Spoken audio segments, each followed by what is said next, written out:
All right, so let's go ahead and have this conversation. I'd like to start the interview with just a question for you to kind of get your blood flowing. How's your mental right now? It's great. I'm happy to see everybody that's here and just been waiting for me. I appreciate you guys. Thank you.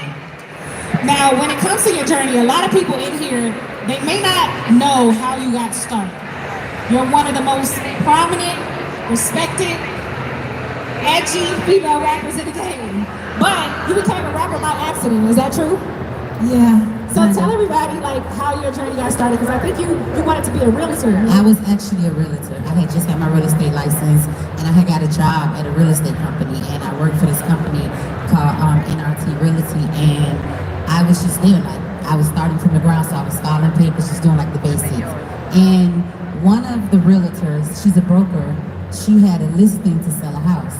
And so I was so on point and just doing my thing. She brought me along with her for the listing. And that was my first time going out to like show the house and stuff. And I was really good. And she was like, you know, if we sell this house, I'm gonna give you a commission.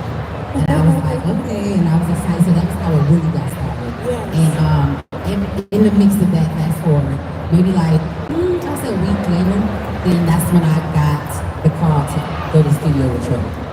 And then the rest is history. The rest is history. Now, you have been, I mean, you didn't just come out like, yeah, it's true, I'm gonna give you a cute name. You came out like, I'm the baddest chick. You know, you're really like, really giving us that energy. What made you, is that just the lane that you said, hey, this is what I'm gonna do, or you're like, no, this is me? Was that this was just me, it was the energy. I'm from Miami, so I was always spicy. And I just always had that confidence and that boldness. So when I got ready to do the record, I was scared at first. I was like, I don't even know what Trick is talking about. And so I had my friends with me, and they were just pumping me up and being like, oh no, because I didn't really understand what he wanted me to do. So when I got there to do the record, I just heard, you don't know me, and I just kept hearing it. And so then my friends was like, once we did that part, and then the producer was like, well, you gotta do a verse. Meaning, I'm gonna play what Trick did, and I need you to just go in there and go after him. And I went in there, and I was hearing what he was saying. I was like, whoa. And then I was like, so this is going on, like battle of the sexes, girl versus female. And then it was all from there. Now you've been paving the way, because and what I love about you is not only have you paved the way for other female rappers in the game, but you actually show love. You give back. Hey guys, I can't hear y'all. If they need advice, you're open. You shout them out. I mean, I know you said Beyonce is the greatest rapper of all time. Do you still believe that? Of course. I just love Beyonce. She's so versatile. She's iconic. So I'm always inspired by her and the stuff that she do. And especially when she raps, like those songs, it's like melodic rapping, you know? And it's always on point, dope. The mic is always on. Always on. Always on. Now, what advice, do we have any aspiring rappers in the building or aspiring artists? What advice could you give to those who are tuned in that want to start a career in music? What advice could you give to them? A career in music, you just need to believe in yourself. You got to be strategic. You got to have a plan. You got to find your own lane, find your path, and you have to be consistent. Consistency is the key. Don't worry about what nobody else is doing. Don't get caught up in the hype, all the social media, who's this, who's that. Focus on you. Focus on what you want to do, how you want to do it, and just rock out. Now, from realtor to rapper to wife to author, can I go back to wife? Congratulations. Thank you. We're gonna deep dive into each of those. I want to talk about this book. If you got the book, hold it up. Thank you. You got the books. You got the books. Hold them up. Hold them up. What inspired you to write this? My life, my story, my way. You know, I've been doing music for a long time, and it comes with a lot. And then everybody want to tell what they think they know about you, your story, what happened, how it started, or their perception of probably maybe seeing something on TV or read something on the internet. And that's not always true. It may be some truth to it, but sometimes it's altered or it's kind of like not the right story. So I felt like if it's my story and I've been through a journey, let me tell it. You know, and I just started from the beginning, growing up, and I navigated my way through my career. I spoke a lot about other female artists in the book because I was inspired by them. Some of them are my friends, and I just just shared it. Like it was just a real groundbreaking way of how I did it my way. What are some of the challenges that you faced?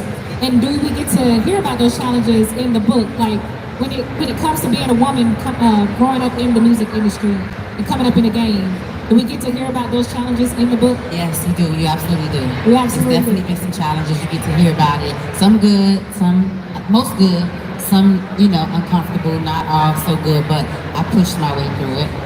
One of those touching moments that I know, and I don't want to give too much of the book because you have to absolutely buy it to get the whole story, but one of the things that is near and dear to me, you had a miscarriage. Can you please talk about that experience and how you were able to just fight through? And why were you so comfortable opening up about that? I've said that before. It was a terrible experience. I was really young, so I was really confused, and I kind of didn't really understand. I was just all over the place, and then, the more I grew and the more I tried to find out about it, it happened again, and I was just I was blaming myself. I was thinking, maybe, I don't know, I'm working too hard. Why not? All these things started happening, and I don't know, it was just not enough time to sit and just stay there in that sad part. I just had to navigate my way through it and just keep moving. And yeah, I went numb. Kind of it hurt. You feel a lot of feelings, a lot of emptiness, and yeah, but I just kept working. It's a hard situation. A lot of people don't understand if they've never been through that or experienced that, and it's definitely an extremely touching situation. But women, we go through a lot of different things, and some of them you don't want to discuss, and you don't feel the time is right, and you are in a place where you just don't want a pity party, and you don't want to talk about it, you don't want to be sad. You want people to feel sorry for you. No, because that just makes it worse. I feel like feeling sorry, it put me for sure in a dark space, so I don't like that. But now you're a wife. I'm fine. Can we see that ring? Can you show me that ring? Look at that! Oh my God! So, what is the key? How many married people do we have in the room? How many single people do we have in the room? How many people are in situationships? Don't be ashamed.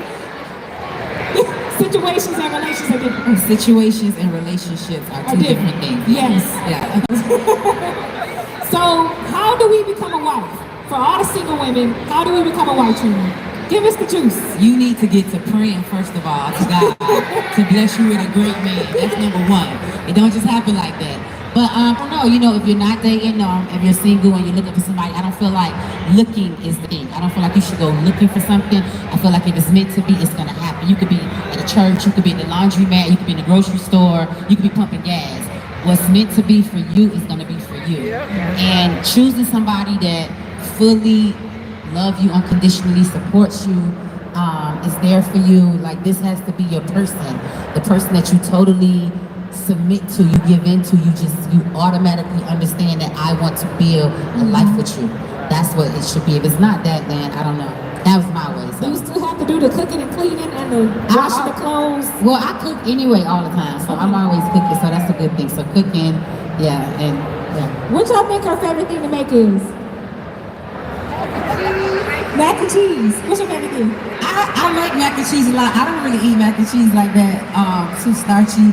But my favorite thing to cook is give us the Caribbean food, like steamed fish or something like that. I cook everything: turkey wings, collard greens, macaroni and cheese, meatloaf, spaghetti, whatever. Whatever I feel like eating or whatever my husband wants, that's what I eat. Whatever he wants. Whatever he wants. Yes. And if it's a meal that you don't know, you're gonna figure it out. I will find out and figure it out. Yeah. All right, so what's your favorite chapter in this book? It's called The Battles, right? Yes. What's your favorite chapter in this book? There's many. It's so many. It's a lot of chapters. I think mostly talking about me growing up, because that's fun stuff. It's a lot of stuff that people don't know. And they'll be like, what? And it's just that's fun. Just talking about a lot of artists in that part. Definitely shout out to Missy Elliott, because that's one of my good friends. She also did the forward of the book for me, which is amazing, and I've learned so much from her in this industry, especially financially. Financial gain is the most I've learned from her. She's always been so supportive, so I definitely got to shout her out and give love. And mostly, I think my favorite, but I talked about her throughout the whole book, but I guess talking about my mom, because she's throughout the whole book. That's how I navigated my life, actually. I actually have some excerpts from the book. I want to point out, let's see, one that I want to read, because I feel like each of your excerpts have meaning. They have meaning. And so one of the ones you said, you don't need to seek validation from anyone else. Do what you want to do, not what everyone thinks that you should be doing. Absolutely. Expound on that a little bit, because I know that it's not always easy to choose you and to move the way you want to move. Because, say for example, if you have a corporate job, you may say, okay, I can't wear my fingernails pointy and long. I have to keep them French tips and short. Or, hey, because I'm, in this certain industry, I have to move this way or dress this way. So talk about what it means to be someone such as yourself that took this, exactly what you said, and live by it. You just have to believe in yourself. You have to do what works for you. It doesn't matter whatever that is. The key is what works for you, what makes you happy, what makes you get up every day to want to pursue what it is that you're doing. Sometimes we have jobs that we don't even like, but we have to get up and go to work. Now, if that's the case, you just have to navigate and figure out a way to make it work out for yourself until you figure out something better than that. But if you are living in your dream, your life, your career passionately, you have to set the tone for what you want to do. Like, if you however you want to structure that, whether from your hair to your nails to your dress code to whatever you feel that you love about you, that's what you do. You don't need to get dressed up and look all beautiful and think, I gotta see what all these people out here think of me, because you should know that when you look in the mirror. Exactly. And that's just what I feel like, confidence. When you wake up in the morning, you bring that energy from with you outside. It don't come from outside, it come from here. So when you step outside, even if there's something wrong and everything is not perfect and it might not be the best hair day, because sometimes we don't have that all the time, the best nail day, you just missed up, or whatever, that does not validate who you are. You stand in belief in who you are, and you just go from there. You push through. We're human. Exactly. Yeah. I want to pull one more. You said, what the women in my life taught me about men is that keeping your dignity and respect intact is the top priority. Absolutely. Now, you are a dominant woman, yes, but you're still very feminine. You're still a lady, you're still a woman, which is why you have a ring on your finger. But obviously why a lot of women look up to you as well.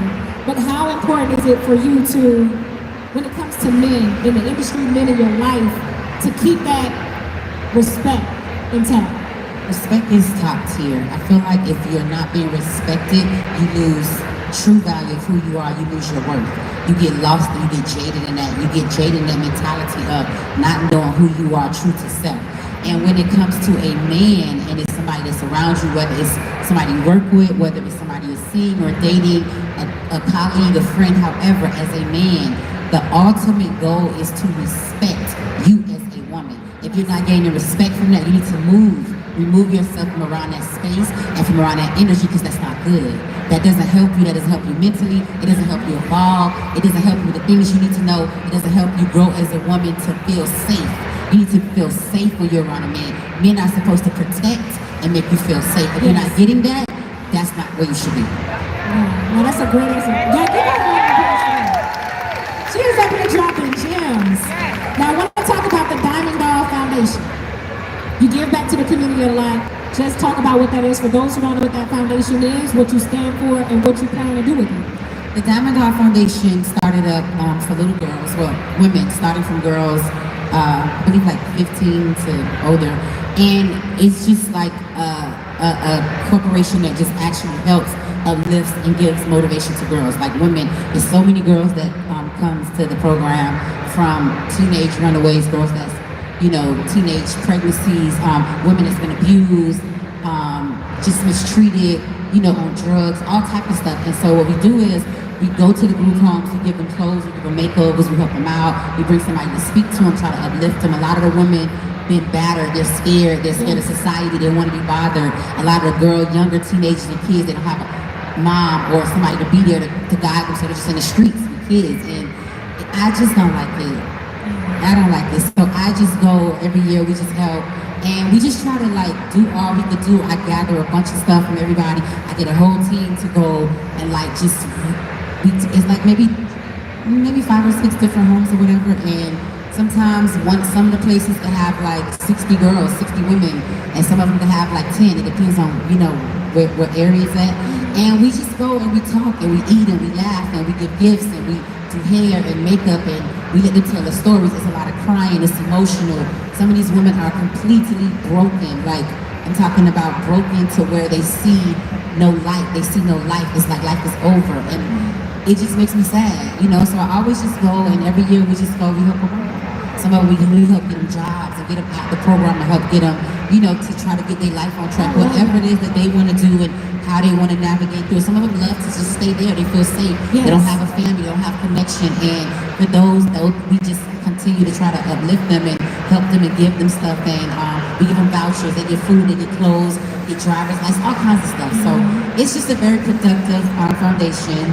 And I just do it because I see so many young girls and women that just sometimes get lost in the way. They don't know where to go. They don't know where to start. They don't see an end. And it's hard. It's really hard. We are in the matrix out here in this world. Yes. You don't have somebody to support you and push you and talk to you or help you. Like, you can find yourself stuck in one of those spaces. I love how passionate you are about this. Yes. So if you haven't heard about the Diamond Dog Foundation, please look into that. What's the website or how can they learn about that word? Diamond Dog Foundation is diamonddogfoundation.com. diamonddogfoundation.com. So we're going to go ahead and open up the floor for Q&A. Anybody got a question for Trina? I have a question. You answer the question? You answer the question I'm getting ready to ask? Can we all get a brief, could you bring this to brief? I can do it. I can do it. Who has our first question? All right, y'all not ready. I need somebody that has a question and that's going to talk. Hi, beautiful. Nice to meet you. You're gorgeous. I love the Diamond Dog Foundation. Speak a little louder. I love the Diamond Dog Foundation. I recently started a mentor program here in Georgia as well. The entrepreneurs, that's with an A, like an auntie, over and over again. I need to know what's my motivation to keep me going. Some of the girls out here, I primarily try to mentor girls that actually have lost their mom and dad. I lost my mom and dad real early, and I went through it. Everything you're talking about, I totally get it. I understand, and just give me some motivation to keep going. It gets hard sometimes, you know. I want to know how you keep pushing, how you keep going. I don't know how many girls you come in contact with in the program, and it is hard. It's extremely hard because even the girls, they're not motivated. So being around a whole bunch of people that's not motivated, you can lose motivation. You just gotta find more people to work with you that's motivating, that's gonna help motivate you to keep that fire under you. And those people have good energy, they humble, and they just really are like really want to work with these girls, really want to come there and help them out. And it takes a lot to like get through to somebody that's broken, that's been beaten, or that's been hurt, or that's been raped, or that's been left abandoned, or whatever the situation is. And sometimes it takes a while. I'm not going to tell you it's an overnight process. It's not. Sometimes it's years of process, years of mental talking and coaching. And because to me, I feel like even with myself going there, the girls and the women, they need to believe that you are there for them. Not just that you're there to do this one day thing. They need to know, because that's just a day, like a festival, like if we're having an event. But for them, it's everyday life. So they need to be accessible, to have somebody to reach out to talk to. They could be good for a day or a week or two, and then boom, that breakdown hit, and then they back into that space. So you have to have people that's gonna be there, that's gonna really want to service them, and like just get on the phone and talk, and they could call, and they could depend on mentally, because that's the first thing where it starts at. Once the mental is broken, it's hard to get through them. It takes months and months of crying and emotion and watching somebody sad and hurt and broken, and you're sitting up there like breaking because you're trying to help and you don't really know what to do. So you just got to stay motivated, get people around you that's motivated, get people that's dear to heart that really want to help and see a difference. And that's how it started. Ladies and gentlemen, Trina would like to take all of your questions, but she would also like to sign your book to take pictures with you. So if you purchase your book, please head over to the VIP area where we will sign books and take photos. One more time for Trina. Thank you.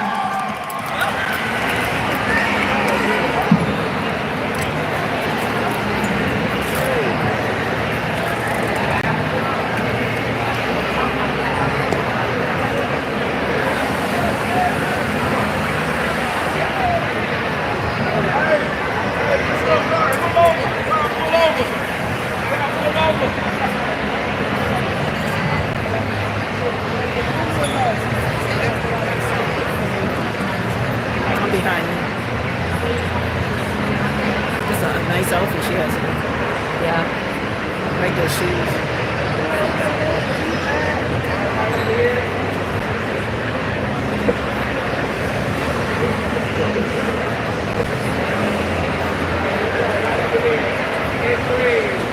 Three, two, one. Okay. You good? You okay? You okay?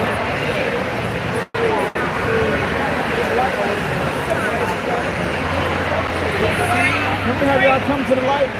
Give me a minute. How about you?